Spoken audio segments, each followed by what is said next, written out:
तलबा अस्सलामु अलैकुम। आज हम डेरिवेटिव का इकनॉमिक्स के ऊपर या इकनॉमिक्स की जो टर्म्स एंड कंडीशन हैं उनके ऊपर इम्प्लीमेंट करते हैं। तो सबसे पहले हम demand functions and elasticity of demand के बारे में पढ़ें। जैसा कि हमने पढ़ा हुआ है कि demand function Q is equal to function of P होता है। तो अगर इसका आप डेरिवेटिव लें या तफरकी सर जैसे कहते हैं तो dQ/dP होता है और तफ़ाल तलब Q ओवर P होगा। चुनाचे तलब की लचक मुख्ततम तफ़ाल तलब या तफलकी था dQ/dP होगा। अगर आपको याद हो थर्ड ईयर में मैंने आपके सामने इलास्टिसिटी ऑफ डिमांड का जो फार्मूला किया था वो तलब का भी यही था और रसद का भी था। तो इलास्टिसिटी ऑफ डिमांड का जो फार्मूला है वो है E is equal to dQ/dP divided Q over P। तो वहाँ पर हम डायरेक्ट लिख देते थे कि E stand for elasticity dQ/dP multiply by over P over Q। मज़ीद इसको समझने के लिए आप अपनी बुक की एग्जांपल नंबर 1 देखें। Q is equal to 100 minus 2P है तो तलब की लचक मालूम की जाती है जबकि P बराबर है 25 हो।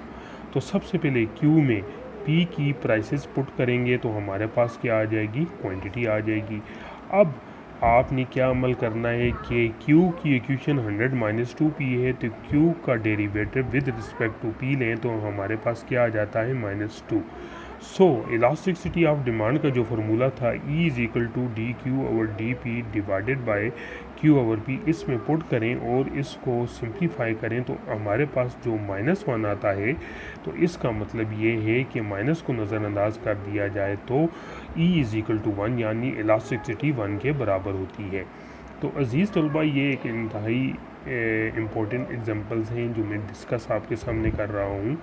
आपने इसकी प्रैक्टिस करनी है, पहले एग्जांपल के बारे में फिर उसके बाद इसकी एक्सरसाइज के बारे में। डेरिवेटिव का कंसेप्ट जिस वक्त आपका क्लियर हो जाएगा तो आप इंशाल्लाह इलास्टिसिटी ऑफ डिमांड और इलास्टिसिटी ऑफ प्राइसेस की जो है आसानी के साथ इसको कर सकेंगे। नेक्स्ट एग्जांपल में है जी कि Q is equal to 250 minus P minus 0.05 P square तो तलब की लचक मालूम की जाती है जबकि कीमत P हो। तो सबसे पहले P की वैल्यू Q में पुट करें तो हमारे पास जो वैल्यू आ जाती है 235 आ जाता है। अब dQ/dP with respect to P है तो उसका जो इंप्लीमेंट जिस वक्त करेंगे डेरिवेटिव लेंगे तो 1 माइनस 0.05 इंटू 2P आ जाएगा। अब 2P आया है जिस वक्त माइनस 0.1 और P की जगह उसकी वैल्यू जिस वक्त हम पुट करेंगे तो क्या आ जाएगा, -2 आ जाएगा। अब सिंपली इलास्टिसिटी ऑफ डिमांड के फार्मूले में इसको जिस वक्त आप पुट करेंगे तो आपकी इलास्टिसिटी 4/47 आ जाएगी। माइनस की अलामत को नज़रअंदाज करेंगे तो हम कहेंगे कि इलास्टिसिटी की ये वैल्यू आ जाती है। अज़ीज़ तलबा ये तो आपके सामने था इलास्टिसिटी ऑफ डिमांड और इसका डेरिवेटिव डिमांड के ऊपर किस तरीके से है। अब हम तफ़ाइल रसद यानी इलास्टिसिटी ऑफ सप्लाई के बारे में पढ़ेंगे। जिस तरीके से मैंने आपके सामने बयान किया था कि QD is equal to function of P है, इसी तरीके से सप्लाई भी क्या है, QS is equal to function of P है। डिमांड का और प्राइसेस का आपस में नेगेटिव रिलेशन है और प्राइसेस का और सप्लाई का आपस में पॉजिटिव रिलेशन है। फार्मूला दोनों का एक ही है, E is equal to dQ/dP divided by Q over P। अब इसकी एग्जांपल्स अगर आप देखें तो एग्जांपल नंबर 1 जो है यूनिवर्सिटी ऑफ पंजाब में 2014 में आई हुई थी कि तलब की रसद की लचक मालूम कीजिए जबकि उसका फार्मूला ये है क्वेश्चन।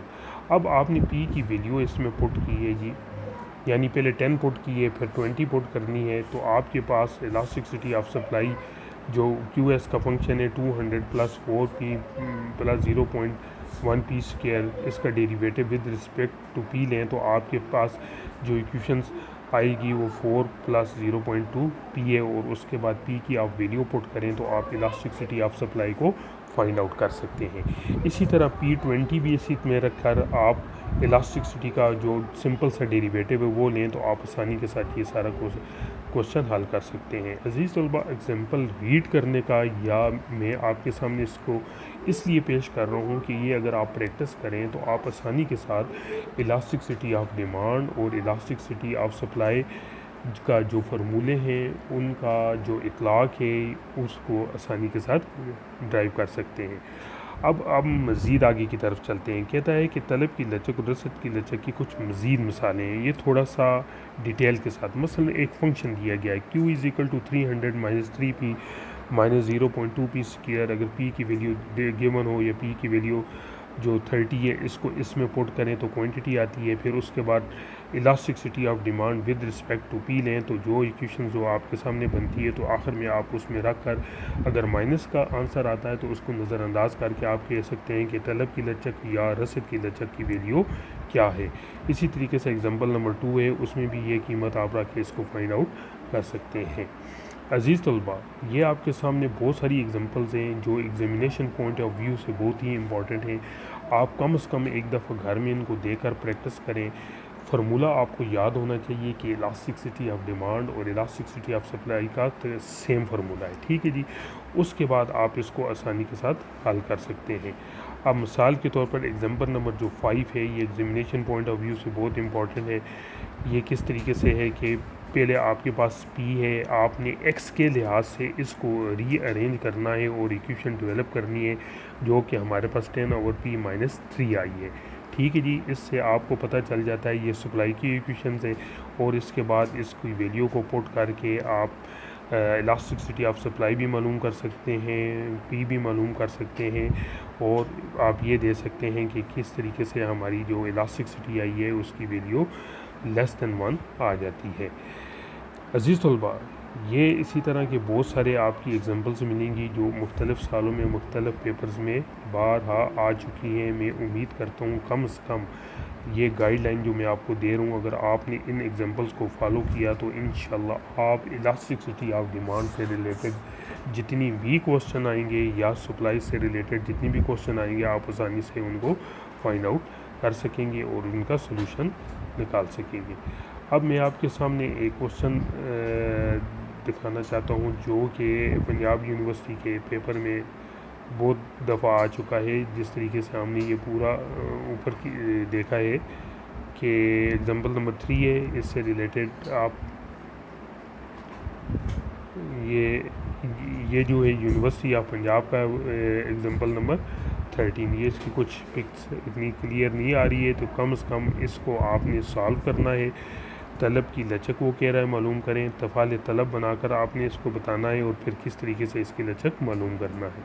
कम से कम ये एग्जांपल जो है ये आपने लाजमी करनी है ताकि आप इसको आसानी के साथ फाइंड आउट कर सकें। इसके साथ ही ये जो एग्जांपल नंबर 14 या 13 है, इनको आप लाजमी करें। ये पंजाब यूनिवर्सिटी के पेपर में बहुत दफ़ा आ चुकी है, और ब्रैकेट में ये जो क्वेश्चन आया हुआ है कि अगर किसी शे की तफ़ाल तलब ये हो और उसका रफ़ाल रसद ये हो तो तवाज़नी कीमत और तवाज़नी मकदार मालूम कीजिए। तवाज़नी कीमत पर तलब की और रसद की लचक अलग मालूम करें। तो वाज़नी कीमत पर कुल वसूली क्या होगी, यानी टोटल रेवेन्यू क्या होगा। बहरहाल टोटल रेवेन्यू का आगे जो कंसेप्ट आ रहा है वो इंशाल्लाह हम डिस्कस करेंगे।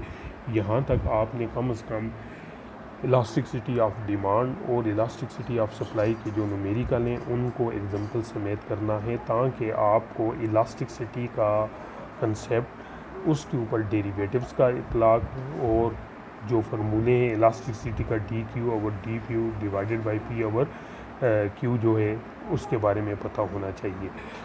जिस वक्त आप ये एग्जांपल्स कर लेंगे तो आपके सामने इलास्टिसिटी का कंसेप्ट क्लियर हो जाएगा। इसको रिवाइज़ करें ताकि आप ज़्यादा से ज़्यादा मैथमेटिकल पोर्शन को अच्छे तरीके से तैयार करें। अगर आपको फिर भी कोई मसला होता है, अगर नहीं समझ आ रहा, तो आप मुझसे कॉन्टेक्ट करके मज़ीद इसके बारे में मालूमात हासिल कर सकते हैं। तो नेक्स्ट लेक्चर तक अल्लाह आपका हामी नासिर हो। अल्लाह हाफ़िज़।